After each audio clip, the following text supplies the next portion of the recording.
Desde el principio de la humanidad, la Biblia dice que Dios creó al hombre a su imagen y semejanza. ¿Qué significa esto? Que Dios es espíritu. Cuando Dios envió a su Hijo hace 2000 años, Jesucristo, Él dijo claramente: mi Padre es espíritu y los que le adoran es necesario que en espíritu le adoren.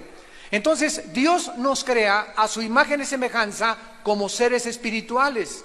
Esto es, nos crea con la facultad o la capacidad de poder relacionarnos con Él. Los changos, las jirafas, los hipopótamos, el reino animal no tienen ningún contacto, ni tampoco tienen la eternidad dentro de su alma. Dios nos creó diferentes de los seres humanos para que nosotros tuviésemos una conciencia de que no somos el resultado fortuito o accidental de la naturaleza, sino que tenemos una misión en esta vida y que Dios quiere que nosotros le conozcamos, le podamos adorar y le podamos servir. Esto es a través del espíritu original que Dios puso en el ser humano. Para concluir esta frase, podemos decir que somos un espíritu, tenemos un alma y vivimos dentro de un cuerpo.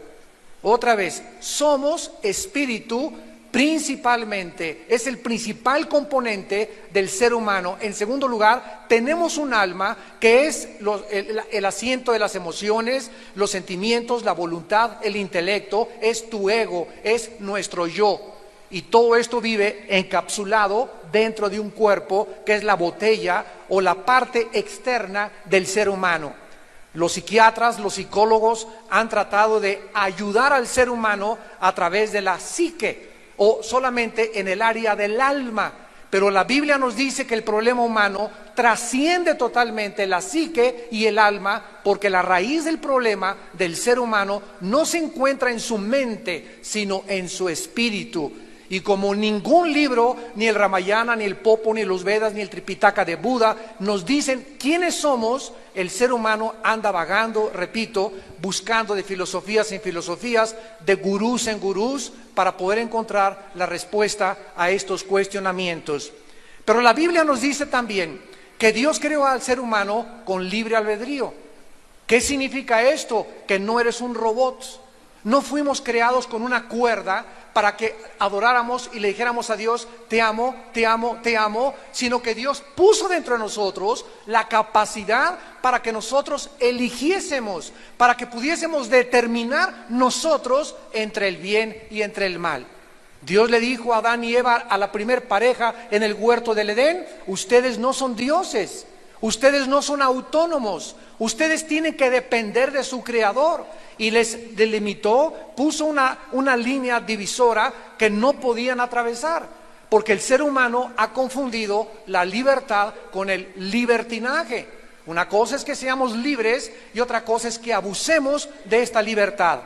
Es precisamente el abuso de esta libertad lo que dio origen a la entrada de la maldad en el universo.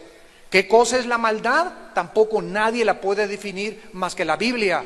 La maldad es el abuso de la libertad de las criaturas que Dios creó. Dios nos pudo haber creado sin la capacidad de elegir, vuelvo a repetir, como robots, pero Dios quiso que nosotros pudiésemos determinar en la corta vida que tú tienes y en la corta vida que yo tengo, el cielo o el infierno, porque después de esta vida no lo acaba todo, como lo vamos más adelante a comprobar. El ser humano pues se rebeló contra su creador y se levantó una barrera entre el creador y la raza humana que Shakespeare le llamó el defecto trágico, Carlos Marx le llamó la lucha de clases, Sigmund Freud el medio ambiente, y así todos han tratado de explicar el mal del ser humano. ¿Por qué? En más de 6000 años de historia, el Instituto para la Investigación de la Paz en Suecia y Estocolmo ha concluido que ha habido 25 años de paz. O sea, la historia del ser humano son historias de guerras continuas unos contra otros, blancos contra negros, negros contra blancos, anglosajones contra asiáticos, y así estamos en el siglo XXI al borde de una tercera guerra mundial. El ser humano tiene un problema bastante crónico, bastante grave, que todos quieren ignorar, que la Biblia le llama pecado. Y este pecado es la enfermedad es una maldición que tú traes y que yo traigo desde el principio de la creación, cuando el ser humano rechazó a Dios. En ese momento algo se levantó, repito, entre Dios y la criatura, que la Biblia le llama pecado. En otras palabras, morimos espiritualmente. La palabra muerte en la Biblia no significa cesar de existir. La palabra muerte en la Biblia significa simplemente separación. O sea, el ser humano en su espíritu se fundió el foco y nacimos con alma y con cuerpo, y estamos conscientes de nuestra vida biológica, de nuestra vida a través de los 5 sentidos, que son las 5 ventanas del alma. Pero el ser humano, por traer la imagen y semejanza de Dios en su corazón, el ser humano quiso entonces sustituir e inventar la manera de otra vez regresar a su Creador, de volver a establecer la comunicación con Dios a través de las religiones. ¿Qué cosas son pues las religiones? Todas, sin ninguna excepción, el intento humano de tratar de volver a comunicarse con su Creador a través de 2 medios, que son los 2 factores comunes denominadores de todas las religiones: las buenas obras y los sacrificios. Llámese el Islam, judaísmo, zoroastraísmo, la religión que tú me quieras nombrar, testigos de Jehová, mormones, que la pare de sufrir, la secta de los unitarios, de los munis. Todas las religiones, damas y caballeros, se caracterizan porque todas enseñan que debemos hacer algo. Ve a tu religión a misa de 11 a 12, ve y ponte ceniza, cumple con esto, vete a la Meca, vete a la ciudad de Medina, haz peregrinaciones. Todas enseñan de diferentes formas obras y sacrificios. Vete de rodillas, golpéate la espalda para poder otra vez reintegrarte a tu Creador. Cuando Jesucristo bajó al mundo, se encontró con una mujer en el capítulo 4 del Evangelio de Juan. Y esta mujer, a esta chulis, le decían la prostituta. Llevaba 5 matrimonios. Y con el hombre con el cual estaba viviendo cuando se encuentra Jesucristo, era su amante. O sea, era una mujer degradada moralmente. Pero eso sí, era una mujer muy religiosa. Se santiguaba, traía sus cosas personales religiosas, pero vivía una vida totalmente inmoral. Cuando Cristo se encuentra con esta mujer en Samaria, los samaritanos no se llevaban con los judíos. Había un abismo entre ellos, étnico, de prejuicios sociales, porque los samaritanos se cruzaron con otras personas que no eran judías y los judíos los despreciaban. Entonces Cristo, al atravesar por Samaria y detenerse a platicar con esta mujer, les causó un impacto total a toda la comunidad. Y dice la Biblia en el versículo 16, que Jesucristo, al encontrarse con esta mujer, le dice: llama a tu marido y ven acá. Cristo lo hizo de una forma deliberada, porque la mujer le responde: no tengo marido. Y Jesús le contesta: bien has dicho, no tengo marido, porque 5 maridos has tenido, y el que ahora tienes no es tu marido. Esto has dicho con verdad. Nos damos cuenta el encuentro del Hijo de Dios con una mujer degradada moralmente, profundamente religiosa. Lo primero que entendemos es que Cristo no le dice ninguna palabra de condenación. No le dice: te vas al infierno, eres una mujer de lo peor, etcétera, etcétera, sino que le dice: me parece que tú eres profeta, le contesta la mujer, porque Cristo le dice su vida íntima que nadie conocía. Y la mujer le contesta religiosamente: nuestros padres, versículo 20, adoraron en este monte, y ustedes dicen que en Jerusalén es el lugar donde se debe de adorar. Hace 2000 años este conflicto ya existía entre cuál es la verdadera religión. Esta mujer le dijo: a mí me enseñaron mi religión, Si eres budista, creces budista. Si eres católico, creces católico. Si eres protestante, creces protestante. Si eres maometano, creces con la religión del Islam. Depende la estructura que todos nosotros hayamos tenido y que hayamos heredado, es la religión que practica la gente. Y esta mujer, igual que actualmente, le dice a Cristo: mis padres me enseñaron que es ahí y ustedes dicen que es allá. Entonces, ¿cuál es la verdadera religión? ¿Cuál es el verdadero edificio? Y Cristo, damas y caballeros, nos trae la respuesta desde el cielo y dice el versículo 21, Jesús le dijo: mujer, créeme. Y el primer paso que nosotros tenemos que dar para poder ubicarnos y situarnos y entender el mensaje de Jesucristo es creerle a Él. Mujer, créeme. ¿A quién le voy a creer? ¿A Buda? ¿Al Dalai Lama? ¿A Mahoma? ¿A Mahatma Gandhi? ¿A Zoroastro? ¿A quién le crees tú? ¿Quién es la persona que tú admiras más en esta vida? Cristo es tan impactante que celebramos dentro de algunos días su nacimiento. ¿Alguno de ustedes sabe cuándo nació Buda? ¿Se celebra el nacimiento de Mahatma Gandhi? ¿Se cierran los comercios, hasta los ateos tienen vacaciones? Y todo el mundo celebra la Navidad y nos embarga un espíritu de melancolía, un espíritu de adoración, como estos cantos navideños que oímos, que son lo más inspiracional que puede haber de adoración para Dios, donde todos, ¿de dónde nace esa costumbre de darnos regalos unos a otros? ¿De dónde nace? De las páginas de la Biblia. Porque Jesucristo dice: Dios amó de tal manera al mundo que nos dio a su Hijo Jesucristo, para que cualquiera de ustedes que en Él crea no se pierda, mas tenga la vida eterna. Dios se dio a sí mismo, nos regaló a su Hijo, y de ahí viene la costumbre de entre nosotros darnos regalos. Es el tiempo que recordamos que Dios nos dio a su Hijo Jesucristo. Pero no solamente eso, sino que Cristo es tan impactante que además de su nacimiento celebramos en Semana Santa su muerte y resurrección. Y hasta los ateos les dan Semana Santa. Y se cierran los comercios durante algunos días para celebrar la muerte y la pasión del Hijo de Dios. ¿De qué otro personaje, damas y caballeros, de qué otro personaje de la historia, dime tú, señor sociólogo, de dónde, señor antropólogo, se celebra el nacimiento y la muerte de un hombre casi a nivel mundial más que de la persona de Jesucristo? Pero no solamente nos quedamos ahí, sino que Cristo es tan impactante como un personaje en la historia, que la misma historia la contamos a partir de su nacimiento. Y ahora nos encontramos el día 16 de diciembre del año de 2006. ¿Desde cuándo estamos contando esta fecha de Cristo a nuestros días? Y de Cristo hacia atrás es antes de Cristo y después de Cristo. Una persona una vez en la televisión me dijo: yo tengo hasta dudas que Jesucristo haya existido. Y le dije: ¿qué fecha es su cumpleaños? Pues el 3 de mayo de no sé qué cosa. Y le dije: ¿y desde cuándo cumple usted su cumpleaños? Y me dice: después de Cristo.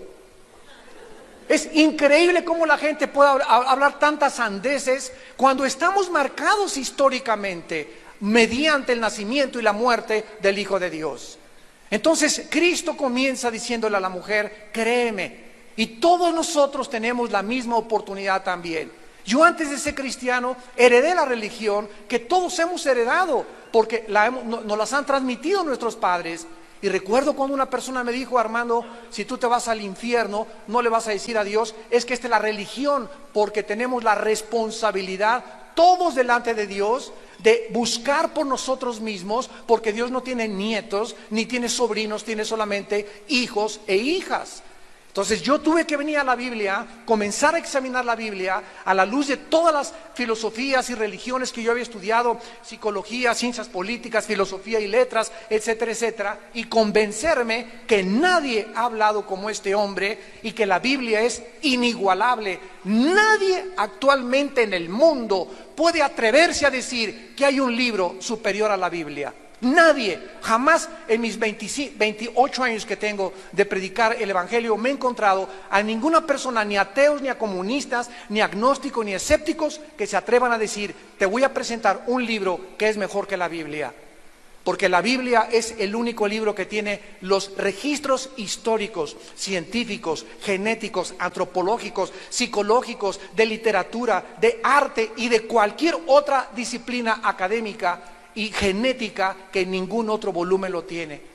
Los salmos, la poesía, la literatura de la Biblia, la historia de la Biblia, la arqueología de la Biblia, y la gente sigue diciendo: es un libro inventado por los hombres. La siguen atacando, sigue siendo controversial en las películas. Es el símbolo de la mojigatería y de hazmerreír de todas las personas. ¿Por qué? Porque es un odio que el mundo tiene contra la luz. Si Cristo regresara otra vez, le volverían a crucificar, porque al perseguir a su palabra, le vuelven a perseguir y a crucificar a él. Cristo le contesta a la mujer: créeme, la hora viene, cuando ni en este monte, ni en Jerusalén adorarán al Padre. Ustedes adoran lo que no saben. Ustedes adoran lo que no saben. O sea, el mundo se encuentra adorando a un Dios que ni siquiera sabe si existe. Y si el ser humano, a través de la historia, no conoce al Dios verdadero, va y recoge un leño, un tronco de árbol, y con un cincel y con un martillo le comienza a dar forma, y le da la forma de San Cirindano, de San Crisóstomo, o de lo que sea, o de un ángel. O agarra el yeso, o agarra una figura de hierro, y después, ante la misma obra de sus manos, el ser humano se inclina ante lo que él hizo con un tronco de árbol, y comienza a adorar la creación misma que él hizo de acuerdo a su imaginación extraviada. ¿De dónde viene esta religiosidad que, decía Sigmund Freud, es la característica más grande del ser humano? No ha habido cultura, civilización, nación, lengua que nunca haya adorado a un Dios. Desde que el hombre se conoce en sus primeros pasos en la historia del mundo, el hombre ha adorado la luna o el sol, pero hay una necesidad intrínseca, inherente dentro de nuestra alma de adorar, de inclinarnos ante algo. Y si no conozco a Dios, me inclino ante los hombres y le beso las manos a los hombres y hago a un hombre Dios. ¿Por qué? Por ignorancia. Porque Jesús lo dijo: ustedes adoran lo que no saben. Por la ignorancia de la revelación divina, el ser humano se encuentra perdido en caminos que parecen derechos, pero cuyo fin es la muerte. Y Cristo continúa diciendo: ustedes adoran lo que no saben, nosotros adoramos lo que sabemos. Mas la hora viene cuando los verdaderos adoradores adorarán al Padre en espíritu y en verdad. Porque tales adoradores el Padre busca que le adoren. ¿Quién es pues un cristiano? Un cristiano no es el que haya sido bautizado o el que vaya a una iglesia. Muchas veces hasta muchas personas hasta la Biblia traen, y nunca el diablo es más diabólico que con una Biblia debajo de la mano. Porque si tú traes la Biblia y no tienes a Jesucristo, es un libro totalmente muerto, es pura letra. Los cristianos son las personas que tienen a la presencia de Jesucristo dentro de sus vidas. En 1 de Juan capítulo 5 dice la Biblia: el que tiene al Hijo tiene la vida. El que no tiene al Hijo, aunque tenga una religión, no tiene la vida. La palabra Cristo significa ungido, anos, pequeño. Christos, anos, ¿qué significa? Pequeño, ungido. Así que tú puedes profesar una religión, tú puedes haber heredado una religión, tú puedes ir a tu religión y sin embargo sentirte vacío. Como lo vamos a ver más adelante, la asociación que existe entre la religiosidad y la vaciedad del ser humano. Porque Dios no vino a mandarnos una nueva religión con Jesucristo. El cristianismo no es una religión, es una relación personal, viva, dinámica, orgánica, con un hombre que se llama Jesucristo. Yo en esta mañana no te estoy invitando a que vengas a una nueva religión. Te estoy invitando a que vengas a un hombre llamado Jesús. porque en Él se encuentran todos los tesoros de la sabiduría y del conocimiento. Más adelante el apóstol Pablo, en el libro de los Hechos, capítulo 17, se encontraba en la cuna de la filosofía griega. En los tiempos del apóstol Pablo había un gran filósofo llamado Zenón, y tenían dos escuelas o dos corrientes que se derivaban de Zenón, que eran los estoicos y los epicúreos. Estas dos corrientes filosóficas en boga en aquella época, unos decían que amaban la verdad pura o la razón pura, y los otros meramente estaban entregados al placer. Bueno, los griegos en aquella época, que amaban la filosofía, amaban la meditación y amaban todas las corrientes nuevas que pudieran existir, invitaron al apóstol Pablo a una colina que se llamaba en Atenas el Areópago, y le dijeron: a ver, ven tú, palabradero, ven a decirnos cuál es tu rollo, como decimos vulgarmente en el siglo XXI. A ver, cuáles son tus pensamientos, cuál es tu perspectiva del universo, tú quién crees que sea Dios, quién crees que sea la religión. Y el apóstol Pablo, en Hechos 17, versículo 22, Pablo, puesto en pie en medio del Areópago, les dijo a los griegos: varones atenienses, en todo observo que son muy religiosos. Pablo les llama a los griegos religiosos. Y dice la Biblia en el versículo 23: porque pasando y mirando vuestros santuarios, hallé también un altar en el cual estaba la inscripción: al Dios no conocido, al que ustedes adoran sin conocerle, es a quien yo les anuncio. Los griegos tenían una estatua grandísima que decía: al Dios no conocido. Por lo menos eran honestos intelectualmente. Estamos tratando de saber por qué existe en nosotros, decían los griegos, algo que trasciende, como llegaron a la conclusión: Dios me creó, y Dios existo, luego vivo, luego tiene que haber una causa. Esta causa no puede estar dentro de mí, tiene que estar fuera de mí, tiene que trascender de mí. Esta causa es Dios. Los griegos, damas y caballeros, hace 22, 23 siglos creían en Dios. Y el siglo XX pasado es el siglo que más se ha caracterizado por el ateísmo. Y surgió Carlos Marx, surgió Sigmund Freud, que eran ateos todos, surgió Friedrich Nietzsche, surgió Carlos Sagan, surgió Jean-Paul Sartre, surgió Ingersoll. Nunca en la historia ha habido más ateos que en el siglo XX. Pero es el siglo, además, donde más sangre se ha derramado, 2 guerras mundiales y más de 350 revoluciones y golpes de Estado. Pero eso sí, es el siglo donde más descubrimientos científicos y más avances tecnológicos el ser humano tuvo. ¿Qué nos habla esto? Que el ser humano, cuando tiene conocimiento, se vuelve arrogante, te vuelves orgulloso, crees que en ti está la respuesta, crees que el mundo tiene respuestas, crees que no tienes que tomar en cuenta a Dios. Habiendo conocido a Dios, no le reconoces como a Dios ni le das gracias. Te envaneces en tus razonamientos y tu negro corazón está en tinieblas. Y esta es la razón por la cual andas vagando de mujer en mujer, en el sexo, en las drogas, en el alcohol, en diferentes, buscando en los deportes, buscando en la popularidad, en la fama, una diputación, una senaduría, un puesto político. Y el ser humano sigue vacío porque no fuimos creados para este mundo. Solamente Dios nos puede llenar en la persona de su Hijo Jesucristo.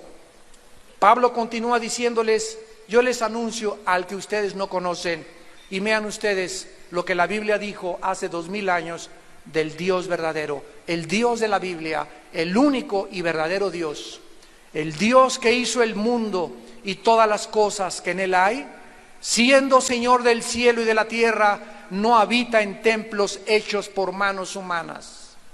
El Dios de la Biblia no se le puede confinar a un edificio de yeso, de cemento o de cartón. Yo recuerdo todavía cuando mi abuela materna nos llevaba a nuestra iglesia, y al llegar a la iglesia éramos niños, a pellizco nos llevaban, ¿verdad?, en aquel tiempo, y entrábamos y me decía: shh, aquí está Dios. Y al entrar a la iglesia Ahí sí nadie podía decir nada, todo un ambiente de meditación, de recogimiento, y al salir de la iglesia, ¡viva Zapata!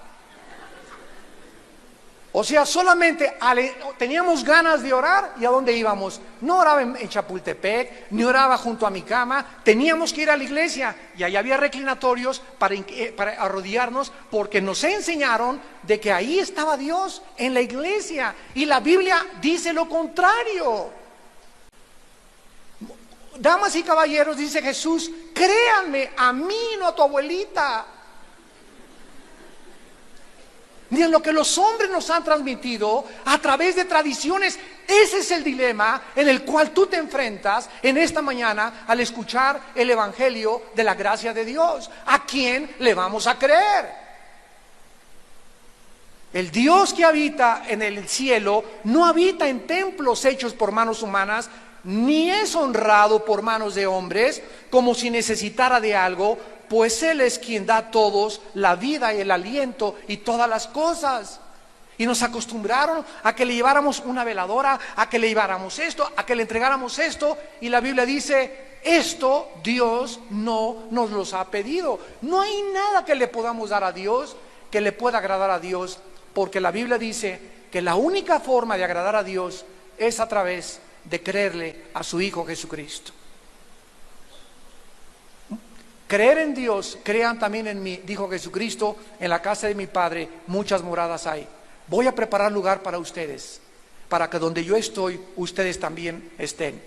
Y si me fuere y os preparar el lugar, vendré otra vez y os tomaré a mí mismo, porque yo soy el camino, la verdad y la vida. Y Pablo continúa diciéndoles, y de una sangre ha hecho todo el linaje de los hombres para que habiten sobre la faz de la tierra, y les ha prefijado el orden de los tiempos y los límites de su habitación. Escúchenme, médicos, escúchenme, científicos, estamos hablando algo escrito hace 2000 años. La Biblia nos muestra claramente que antes de que se descubriera la circulación de la sangre, antes de que se descubriera la proliferación bacteriológica, de cuando un niño se hace pipí, cuando hay excremento, hay bacterias que puedes respirar y puedes hasta salmonelas adquirirlas respirando. Miles de años antes, la Biblia nos hablaba que la sangre era la vida del cuerpo humano. Y que aun cuando hay sangre H negativa, universal, positiva, es la misma sangre, la de amarillos, anglosajones y negros. Si tú crees todavía en la teoría de la evolución, cuando te necesitas una transfusión de sangre, pide a la chita que te haga una transfusión. ¿Por qué la sangre de los monos? Hay 1 o 2 cromosomas diferentes de los animales. Con eso basta para que haya un abismo de separación entre la creación animal y la creación humana. Y la Biblia ya lo decía hace 2000 años, que todos los seres humanos, amarillos, negros y anglosajones, tenemos la misma sangre.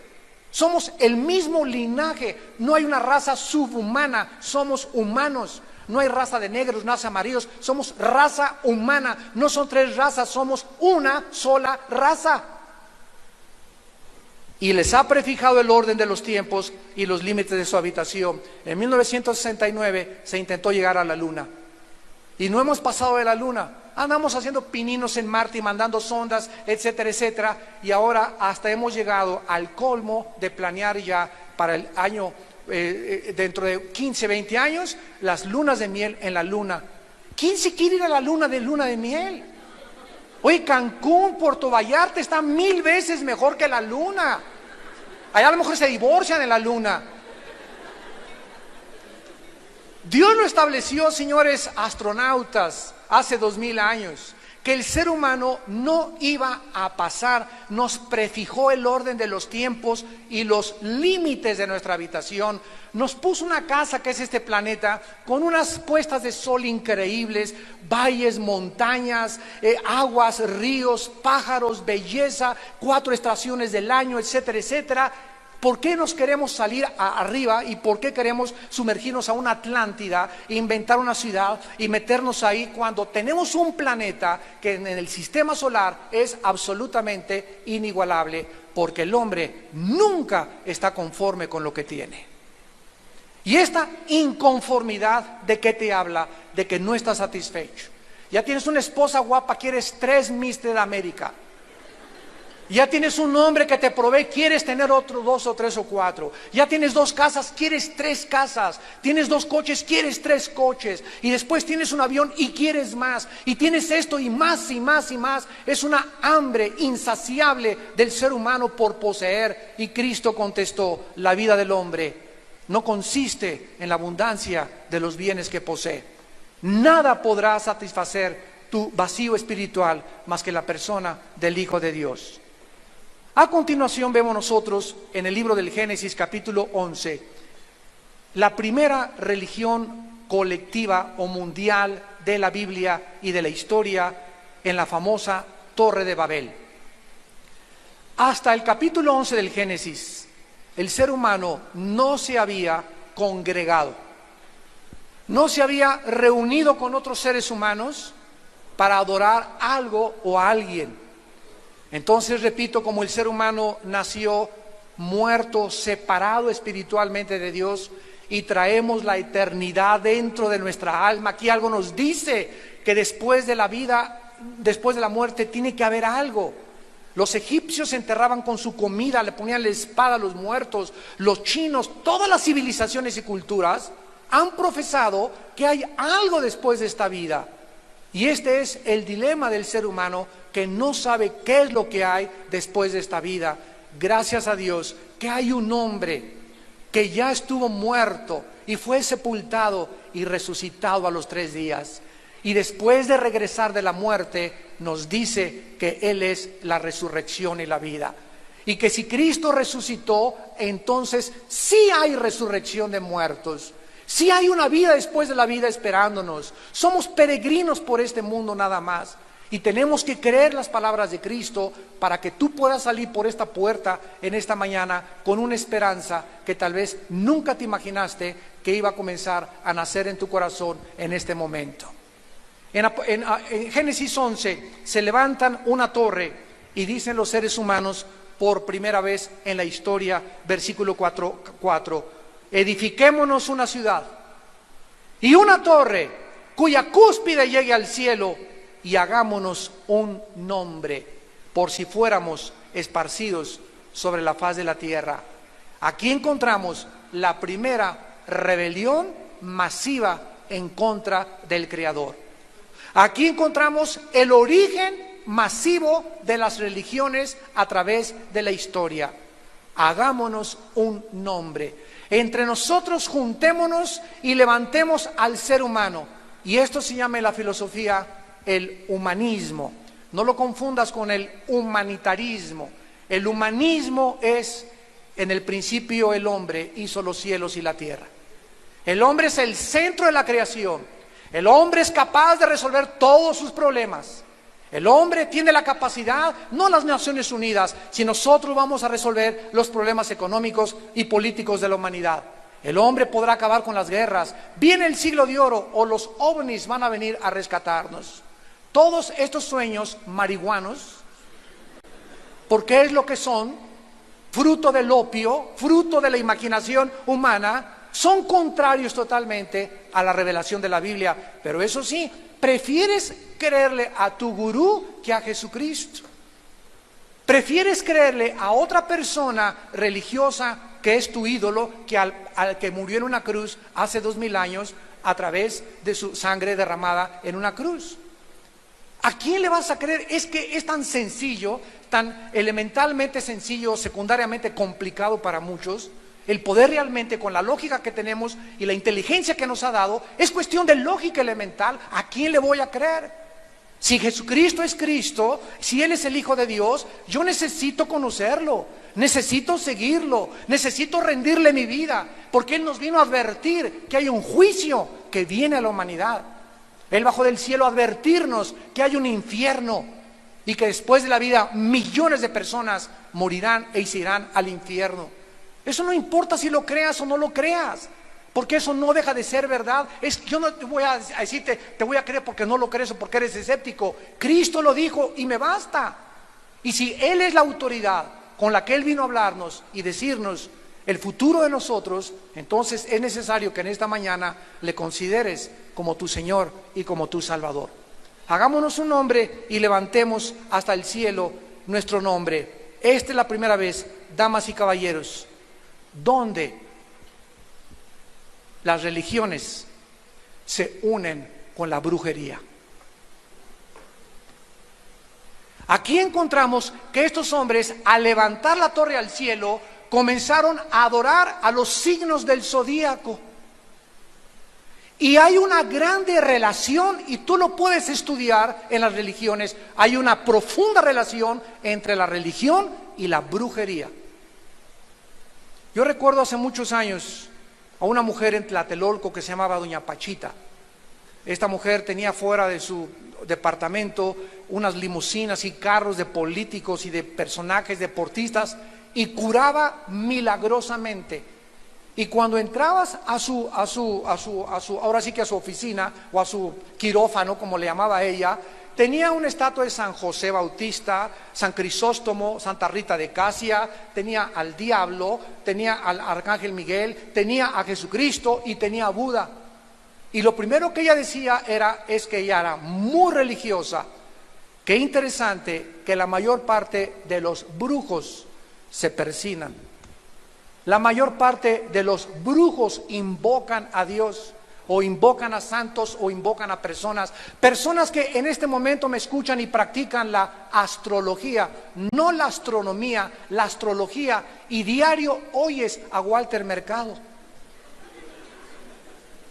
Y es increíble cómo esta persona pueda inspirarte más autoridad cuando no sabes ya si es hombre o es mujer, o qué es, o de dónde salió.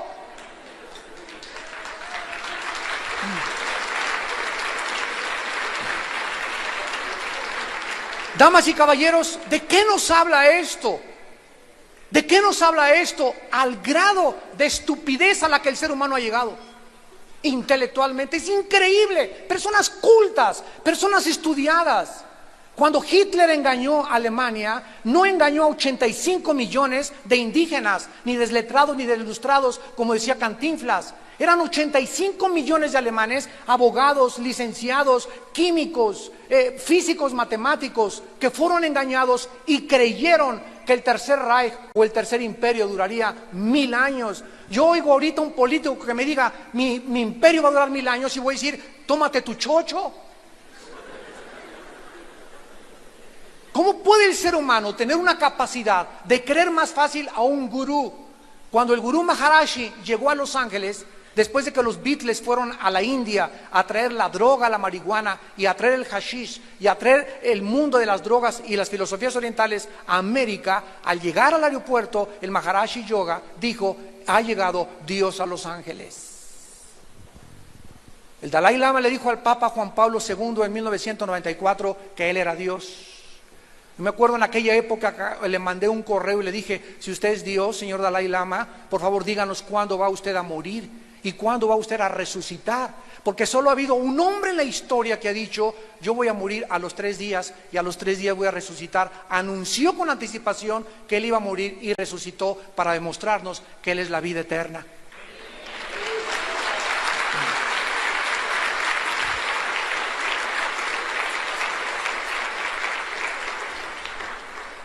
Y en penúltimo lugar, nosotros encontramos después de esta profecía de el capítulo 11 del Génesis, donde se asocia la religión con la brujería. Qué interesante que haya esta estrecha relación. Esto se llama en la teología sincretismo. Sincretismo, la unión o la mezcla de la religión con la brujería. Cuando llegaron a conquistar a las Américas, aquí también en México, ¿verdad? Cuando llegaron los religiosos de España, aquí había un ambiente de paganismo, de brujería, igual que en Estados Unidos, los indios, los sioux, los cherokees, todos ellos adoraban a los espíritus. Y se comenzaron a mezclar la religión que llegó de Europa con el paganismo, y ahora es una mezcla de brujería con religión. Y la Biblia nos muestra hasta qué grado el ser humano se ha confundido. Y en penúltimo lugar, en el libro del Apocalipsis capítulo 17, la Biblia termina profetizando que antes de la segunda venida de Jesucristo surgirá una religión mundial. Hace algunos años surgió un movimiento filosófico llamado la Nueva Era. Y una de las cosas más extrañas que están sucediendo en los últimos 10 años en el mundo es que de alguna forma las religiones, llámense brujos, llámense mahometanos, llámense musulmanes, llámense judíos, etcétera, etcétera, se están juntando los líderes, archimandrita griego, etcétera, etcétera, se están juntando entre todos, junto con otras religiones, para poder hacer una sola religión bajo una bandera. Cristo dijo que fuéramos uno, unámonos, porque todas las religiones llevan a Dios. ¿Es esto lo que dice la Biblia? Que todas las religiones llevan a Dios. ¿Quién acuñó esta frase? ¿Quién la inventó? De que todas las religiones llevan a Dios. Es lo mismo de que todas las carreteras llegan a Acapulco. Hay una autopista y una carretera vieja, discúlpame, pero no todas llevan al mismo lugar. No es cierto que todas las religiones llevan a Dios, de acuerdo a Jesucristo. Cuando yo leí Juan 14:6, hace muchos años, en la Biblia, Jesucristo dijo: yo soy el camino, la verdad y la vida, me encontré con un dilema, damas y caballeros. Me encontré con un hombre que me decía: yo soy el único camino. Un camino en la Biblia es salir de un punto y llegar a otro punto. Y todos sabemos que todos nacemos para morir, todos nosotros. Y todos tenemos, antes de la muerte, unos andan extraviados, otros por una filosofía, otros por una religión. Dice la Biblia, como ovejas descarriadas, todos nosotros nos apartamos del camino de Dios. Y llega el Hijo de Dios hace 2000 años y nos dice: vengo a meterlos al corral. Vengo a que ustedes me sigan a mí. Yo soy el buen pastor. Y el buen pastor su vida da por sus ovejas. Mis ovejas oyen mi voz y me siguen. Los que no son mis ovejas siguen a la voz del extraño, del ladrón y del salteador que ha venido a engañarlos diciéndoles que es un líder religioso.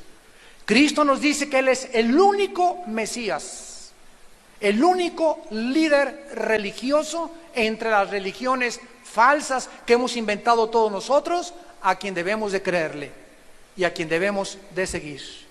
Y tú vas a escogerlo en esta mañana. Y cuando Jesús dice: yo soy la verdad, ¿saben ustedes qué implica esta declaración, señores filósofos? Implica que la verdad no es un conjunto de reglas o filosofías o temas o hipótesis. La verdad es un hombre. La verdad no son declaraciones de pensamiento de la perspectiva que tú tienes del ser humano. La verdad está en un hombre que se llama Jesús. Y la palabra verdad, interesante en el griego, la palabra aletinos, significa la realidad en contraste con la apariencia. En otras palabras, cuando Jesús dice: yo soy la verdad, nos está diciendo: yo soy la única realidad. Y todo lo que este mundo te ofrece, las atracciones del mundo, las atracciones sexuales, los placeres, los reinos, los gobiernos, la búsqueda del dinero y del poder, todo es un espejismo. Estamos en un mundo donde todos son espejos y donde brincas como un regalo que te dan con moños y todo, y abres el regalo y no hay nada, está vacío. Brinca sobre esa mujer es la de mis sueños, y la tomas y la obtienes y sigues vacío. La diputación es lo que yo he esperado toda mi vida, ya soy diputado, y después de que eres diputado dices: ¿y ahora qué sigue? Y puedes llegar a ser presidente de la República y seguirás preguntándote: ¿qué sigue? Miren ustedes cómo mueren todos los expresidentes, todos los exdictadores, vacíos, amargados, lamentándose, separados, con las familias deshechas totalmente, hombres reconocidos ante el mundo, pero hombres moralmente destruidos, porque el tesoro más grande que la Biblia dice que Dios nos ha dado es nuestra familia. Y fuera de nuestra familia, todo absolutamente es cacahuates. No sirve absolutamente, porque es lo más grande que un hombre pueda tener, a su familia. Y amar a una sola mujer y amar a sus hijos y darle ejemplo a su familia y a sus hijos de que la familia es el fundamento de nuestra sociedad. Esta es la razón por la cual la familia está siendo atacada diabólica desde el infierno, para que ahora se conjunten los matrimonios gays y se les otorgue a las parejas hombre con hombre, mujer con mujer. La Biblia dice que esto es abominación a los ojos de Dios.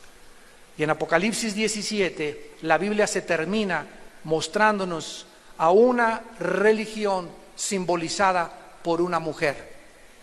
¿Por qué representa esta mujer a un sistema religioso? Porque en la Biblia las relaciones sexuales y la unión entre un hombre y una mujer es el símbolo y la representación más grande de Cristo y su iglesia. Si queremos saber cómo es la unión entre Dios y el ser humano, el matrimonio es el ejemplo más grande de la relación entre Dios y el ser humano. Cuando una mujer se va con otro hombre que no es su esposo, ¿cómo se llama en nuestra sociedad? Adulterio. Cuando un hombre se va con una mujer que no es su esposa, se le llama adulterio. Y cuando un cristiano o cuando el ser humano se aparta del verdadero Dios y se va tras dioses ajenos, en la Biblia se le llama adulterio espiritual. Entonces, así como hay adulterio físico, hay adulterio en la Biblia espiritual. Y comienza el Apocalipsis 17 diciendo estas palabras: vino uno de los 7 ángeles que tenía las 7 copas y habló conmigo diciéndome: ven y te mostraré la sentencia contra la gran ramera, la que está sentada sobre muchas aguas. Versículo 18, la Biblia nos interpreta y nos dice quién es esta mujer. La mujer que has visto es la gran ciudad que reina sobre los reyes de la tierra.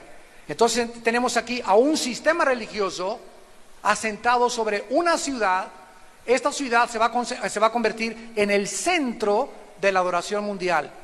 Y la Biblia, interesantemente, nos muestra que Irak, que acaba de resurgir en la década de los 90, antes de los 90, hicieron una encuesta en Estados Unidos a los estudiantes de universidad: ¿dónde estaba Irak? Y contestaron que junto a Chalma, que a un lado de las Islas Malvinas. Pero de los 90, de la guerra del Golfo Pérsico a nuestros días, Irak volvió a resurgir y ahorita todavía todos los días encabeza todos los periódicos. Y es interesante que la Biblia nos muestre que Irak, que era la Babilonia antigua, donde se levantó la Torre de Babel, antes de que venga Cristo, volvería a ocupar un lugar preeminente en el escenario mundial de las naciones. Y esta gran ramera que representa esta ciudad, dice el versículo 2, los reyes de la tierra han fornicado con ella y se han embriagado con el vino de su fornicación. Esto nos muestra claramente de qué forma Babilonia estuvo dominada por el ocultismo, donde fue la Torre de Babel. Ahí estaba el jardín del Edén, en Irak. Ahí en Irak fue donde estuvo la primer pareja humana, Adán y Eva. Ahí en Irak nació, es la cuna de la civilización de acuerdo a la Biblia. Ahí en Irak estaba Satanás esperando a la primer pareja para atacarlos y convencerlos, lo que ha hecho en tu mente de que Dios no es Dios y que no tienes por qué someterte a un Dios, que tú eres autónomo y tú puedes ser el Dios de tu corazón. Ahí fue en Irak donde por primera vez los hombres se rebelan contra Dios. Y ahí en Irak el mundo ha hecho un ciclo y de acuerdo a la Biblia va a regresar la historia y va a terminar en Irak. Porque junto a Irak y alrededor de Irak, lo que es el Valle del Meguido, Siria, Irán, será la tercera guerra mundial de acuerdo a las páginas de la Biblia. Y la tercera guerra mundial, de acuerdo a la Biblia, hace 2800 años, tendrá una mecha que prenda y se encienda en las naciones, y es el petróleo. Porque en el Medio Oriente se encuentra, esto es interesante y no es coincidencia, más del 65% de las reservas petroleras del mundo entero. Y el mundo no puede prescindir del petróleo. Estados Unidos depende más del 20% de sus importaciones del Medio Oriente. China depende más del 25% del petróleo del Medio Oriente. Europa necesita el petróleo y por eso tiene que haber paz en el Medio Oriente. Porque el mundo occidental no puede subsistir sin el petróleo, y ahí se encuentra debajo de Irak, de Saudi Arabia, de los Emiratos Árabes y de Irán. Y por eso es la bomba de tiempo que el mundo no entiende, que está ahí a punto de explotar, de acuerdo a la Biblia. Estas religiones que nacieron en Irak, en Babilonia, fueron controladas por los astrólogos, por los tatarabuelitos de Walter Mercado. Dice el versículo 3 que esta mujer estaba montada sobre una bestia, y esta bestia, de acuerdo aquí a Apocalipsis 17, es el sistema político que el anticristo va a gobernar el mundo dentro de los próximos años. Vamos a terminar y vean esta imagen. Una mujer representa la religión montada sobre el poder político. ¿Qué simboliza o qué significa esto?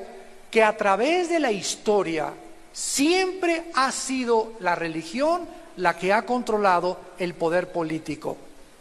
La unión entre las religiones y la política no se puede divorciar en ninguna historia de ninguna nación. En tiempos de Cristo, ¿quiénes crucificaron a Cristo? ¿Los políticos? No. ¿Quiénes crucificaron a Cristo? Los religiosos. Los que representaban la religión de sus tiempos.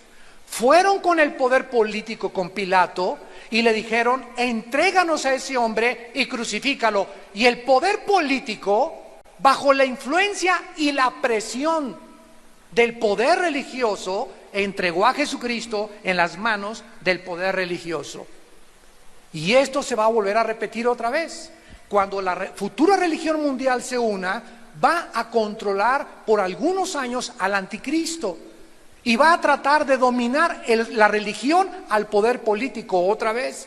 Pero más adelante dice que el poder político se va a deshacer del poder religioso. Y entonces lo que siempre ha sucedido, cuando el poder político obtiene de la religión lo que a sus intereses le conviene, ya no los necesitan ni tampoco los vuelven a usar. Porque es la forma de llegar al poder, a través del poder religioso. Qué dura palabra es esta de oír, pero es la palabra de Dios. Y muchos de ustedes que tienen oídos, oigan, porque nos acercamos a pasos acrecentados y con una rapidez vertiginosa, damas y caballeros, al juicio de este mundo. La Biblia dice que Dios te ama, pero hay una barrera entre tú y Dios que se llama el pecado.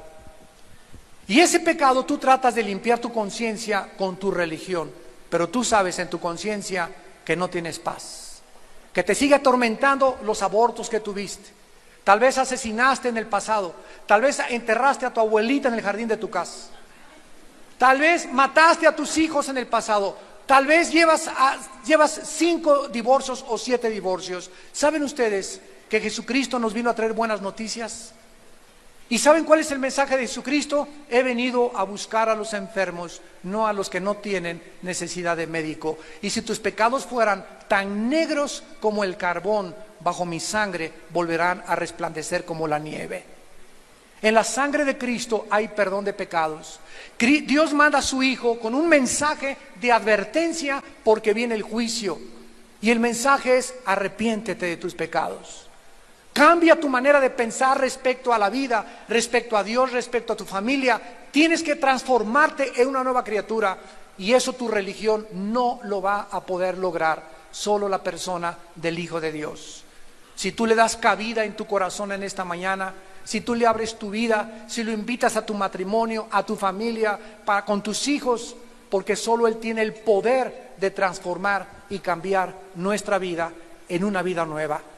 ¿Cuántos de ustedes quisieran en esta mañana entregarle, abrirle su corazón a Jesucristo y comenzar ya no una nueva religión, sino una nueva relación personal, íntima, donde vas a descubrir, leyendo la Biblia, que Él se va a manifestar a ti?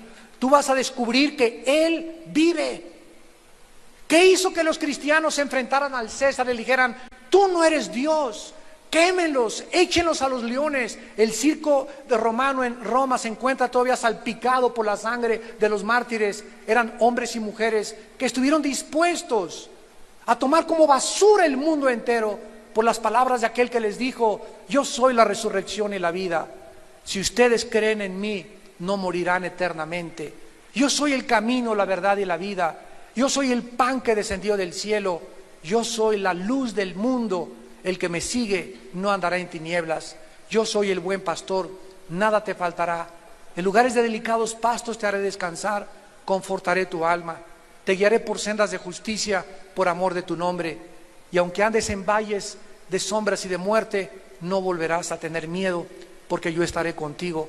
El bien y la misericordia te seguirán todos los días de tu vida, y algún día después de tu muerte morarás a mi lado. Y heredarán tronos, dice la Biblia, y reinaremos juntamente con él. ¿A quién le vas a creer en esta mañana? Les pido por unos instantes a los que gusten que inclinen su cabeza.